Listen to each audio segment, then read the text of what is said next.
नमस्कार, स्वागत आहे आपलं टेक अनिकेत मराठी यूट्यूब चॅनलवरती नवीन असाल तर चॅनलला लगेच सबस्क्राईब करा आणि बाजूची बेल आयकॉन प्रेस करून नोटिफिकेशन ऑल करा। तर PM किसान संदर्भात एक मोठी अशी अपडेट आलेली आहे। तर 17 हप्तासुद्धा कोणत्या तारखेला जमा होणार आहे, तर ते 17 हप्ता आपल्या खात्यामध्ये पैसे येण्यासाठी तुम्हाला हे 3 काम करायचे। तर ते 3 काम कोणते ही संपूर्ण माहिती आपण व्हिडिओमध्ये पुढे बघणारच आहोत। तर तत्पूर्वी आपण खूप साऱ्या योजनांबद्दल व्हिडिओ आणलेले आहेत। तर पीक विमा असेल किंवा संजय गांधी निराधार योजना असेल, खूप साऱ्या योजना असतात जे काही आपल्याला भरपूर अशी योजना जे आपल्या शेतकऱ्यांना माहीतसुद्धा नसतात। तर या संदर्भाचे मी व्हिडिओ बनवलेले आहे, त्याची लिंक खाली डिस्क्रिप्शन बॉक्समध्ये, ते व्हिडिओ नक्की बघा। आणि शेतकऱ्यासंदर्भात जेवढ्या काही बातम्या असतात आपण 100% बातम्या खरोखर या चॅनलवर दाखवत असतो। तर शेतकऱ्यांना चॅनल नक्की शेअर करा आणि सबस्क्राईब करायला सांगा।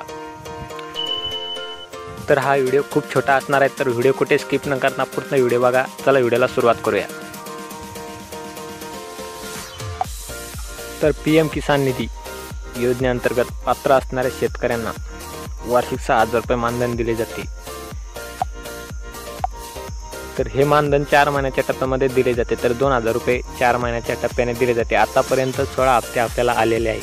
तर 17 हप्तासुद्धा कधी येणार ह्याचीच माहिती आपण या व्हिडिओमध्ये बघणार आहोत। तर 17 हप्ता लोकसभा निवडणुकीचा निकाल लागल्यानंतरच शेतकऱ्यांच्या खात्यामध्ये वर्ग करण्यात येणार असून 4 जून 2024 रोजी लोकसभा निवडणुकीचा निकाल लागणार आहे आणि त्यानंतरच या हप्त्याची विवरणी ही पात्र शेतकऱ्यांच्या खात्यामध्ये जमा केली जाणार आहे। त्यापूर्वी काही महत्त्वाची कामे आहेत, ती महत्त्वाची कामे केल्यानंतरच तुम्हाला 17 हप्ता मिळणार आहे।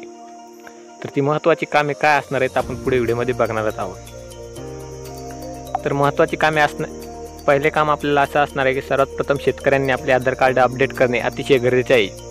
ज्या शेतकऱ्यांचे आधार कार्ड अपडेट असेल अशा शेतकऱ्यांना 17 हप्ता मिळणार आहे। तर शेतकऱ्यांनी आपल्या KYC करणे अतिशय गरजेचे आहे। आपल्या बँक खात्याशी आधार आणि मोबाईल क्रमांक लिंक करणे गरजेचे आहे। तर हे 3 काम केल्यानंतरच 17 हप्त्याचं वितरण आपल्याला मिळणार आहे। तर हे 3 काम केल्यानंतरच 17 हप्ता आपल्याला येथे मिळणार आहे। तर हे 3 काम का आवश्यक केलेले आहे, तर हे काम आवश्यक केलेले कारण खूप सारे असे डमी खातेदार होते की ते PM किसान निधी योजनेचा लाभ घेत होते। तर त्यांच्यासाठी हे 3 काम येथे करण्यात आलेले। तर हे आधार कार्ड अपडेट झाल्यानंतर KYC झाल्यानंतर असे डमी जे अकाउंट आहे ते बंद होणार आहे। तर त्याच्यामुळे हे 3 काम करणे आवश्यक आहे। तर हे 3 काम केल्यानंतरच आपल्याला 17 हप्ता मिळणार आहे। तर सांगितल्याप्रमाणे वरील 3 कामाची पूर्तता केल्यास आपल्याला खात्यामध्ये पैसे येण्यास कोणत्याही प्रकारचा अडथळा राहणार नाही। ज्या दिवशी सरकारच्या माध्यमातून पैसे वितरण केले जाईल त्या दिवशी तुमच्या खात्यामध्ये पैसे ताबडतोब जमा केले जाईल आणि ही एक अतिशय आनंदाची बातमी आहे। तर अशा प्रकारे 17 हप्ता आपला 4 जूनच्या नंतर खात्यामध्ये वर्ग करण्यात येणार आहेत, ही सर्वात महत्त्वाची बातमी। आणि आपल्याला 3 कामं करायची आहेत। ती 3 कामे कोणती की आपल्याला आधार अपडेट करायचे, KYC करायचे आणि आपला आधार मोबाईल लिंक करायचे। तर हे 3 कामं केल्यानंतरच आपला 17 हप्त्याचा लाभ भेटणार आहे। तर अशा प्रकारची ही माहिती होती। तर माहिती आवडल्यास नक्की लाईक करा आणि चॅनलवरती नवीन असेल तर नक्कीच सबस्क्राईब करा।